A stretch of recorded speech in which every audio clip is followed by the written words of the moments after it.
Salesforce company ਨੇ ਅੱਜ announce ਕੀਤਾ ਆ, ਸੈਨ ਫਰਾਂਸਿਸਕੋ ਦਾ ਲਾਰਜੈਸਟ ਪ੍ਰਾਈਵੇਟ EMPLOYER ਆ।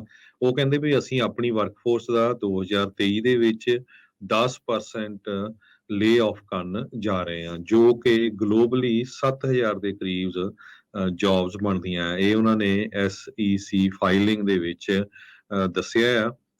ਆਪਣੇ ਜਿਹੜੇ EMPLOYEES ਆ ਉਹਨਾਂ ਨੂੰ ਵੀ ਚਿੱਠੀ ਸੇਲਸਫੋਰਸ ਦੇ CEO ਮਾਰਕ ਵੈਨਿਓਫ ਨੇ ਕੱਢੀ ਆ।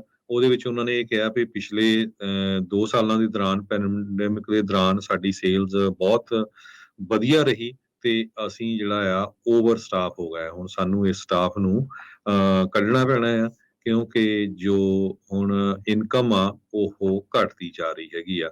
ਸੋ ਬੇ ਏਰੀਏ ਦੇ ਵਿੱਚ ਟੈਕਨੋਲੋਜੀ ਕੰਪਨੀ ਦੇ ਵਿੱਚ ਕਾਫੀ ਵੱਡੀ ਗਿਣਤੀ ਦੇ ਵਿੱਚ ਲੇ ਆਫ ਚੱਲ ਰਹੀਆਂ ਹੈਗੀਆਂ ਆ। ਪਿਛਲੇ ਦਿਨਾਂ 'ਚ ਤੁਸੀਂ ਦੇਖੀਆਂ ਸਾਰੀਆਂ ਲਗਭਗ ਜਿੰਨੀਆਂ ਵੀ ਮੇਜਰ ਕੰਪਨੀਆਂ ਉਹਨਾਂ ਨੇ ਲੇ ਆਫ ਕੀਤੀਆਂ ਆ। ਤੇ ਪਿਛਲੇ 2 ਵੀਕ ਥੋੜਾ ਸਲੋ ਹੋ ਗਿਆ ਸੀ ਕ੍ਰਿਸਮਸ ਦੀਆਂ ਛੁੱਟੀਆਂ ਦੇ ਦੌਰਾਨ, ਤੇ ਹੁਣ ਸਾਲ ਦੇ ਸ਼ੁਰੂ ਦੇ ਵਿੱਚ ਹੀ ਸੇਲਸਫੋਰਸ ਜੇ ਤੋਂ ਕੋਈ ਐਕਸਪੈਕਟ ਨਹੀਂ ਕਰਦਾ ਸੀ ਵੀ ਇਹ ਕੰਪਨੀ ਸ਼ਾਇਦ ਲੇ ਆਫ ਕਰੇ, ਇਹਨਾਂ ਨੇ ਜਿਹੜੀ ਸ਼ੁਰੂਆਤ ਆ ਉਹ ਕਰ ਦਿੱਤੀ ਹੈਗੀ ਆ।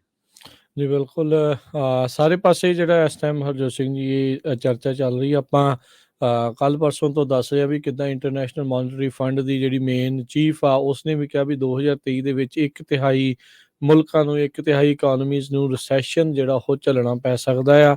ਸੋ ਜਦੋਂ ਵੱਡੀਆਂ ਵੱਡੀਆਂ ਕੰਪਨੀਆਂ ਇੱਦਾਂ ਲੇ ਆਫਸ ਕਰ ਰਹੀਆਂ ਆ, ਬਜਟਸ ਆਪਣੇ ਜਿਹੜੇ ਦੁਬਾਰਾ ਦੇਖ ਰਹੀਆਂ ਆ, ਖਰਚੇ ਜਿਹੜੇ ਉਹ ਬਚਾ ਰਹੀਆਂ ਆ, ਸੋ ਇੱਥੋਂ ਇਸ ਸੰਭਾਵਨਾ ਹਕੀਕਤ ਦੇ ਵਿੱਚ ਬਦਲਦੀ ਜਿਹੜੀ ਉਹ ਨਜ਼ਰ ਆਉਂਦੀ ਲੱਗਦੀ ਹੁੰਦੀ ਆ। ਸੋ ਇਹ ਮੌਕਾ ਹੁੰਦਾ ਆ ਵੀ ਭਾਈ ਸਟੇਬਿਲਿਟੀ ਦੇ ਨਾਲ ਕੰਮ ਕਰਨ ਦਾ। ਛਾਲਾ ਛੂਲਾ ਇਹੋ ਜਿਹੇ ਮੌਕੇ ਦੇ ਉੱਤੇ ਬੰਦਾ ਘੱਟ ਜਿਹੜਾ ਉਹ ਮਾਰਦਾ ਆ।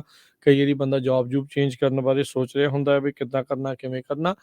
ਪਰ ਤੁਸੀਂ ਜਿਹੜਾ ਪਲੀਜ਼ ਜਿਹੜਾ ਇਹੋ ਜਿਹੀਆਂ ਚੀਜ਼ਾਂ 'ਚ ਧਿਆਨ ਦੇ ਨਾਲ, ਸ਼ਿੱਦਤ ਨਾਲ ਚੱਲੋ। ਬਾਕੀ ਜੇ ਮਿਲ ਹੀ ਗਈ ਪਿੰਕ ਸਲਿੱਪ ਤਾਂ ਫਿਰ ਭਾਈ ਤਗੜੇ ਰਹਿਣਾ, ਚੜ੍ਹਦੀ ਕਲਾ 'ਚ ਰਹਿਣਾ। ਸੋ ਉਤਾਰ ਚੜਾਵ ਤਾਂ ਜਿਹੜੇ ਉਹ ਚੱਲਦੇ ਹੀ ਰਹਿੰਦੇ ਨੇ। ਜੀ।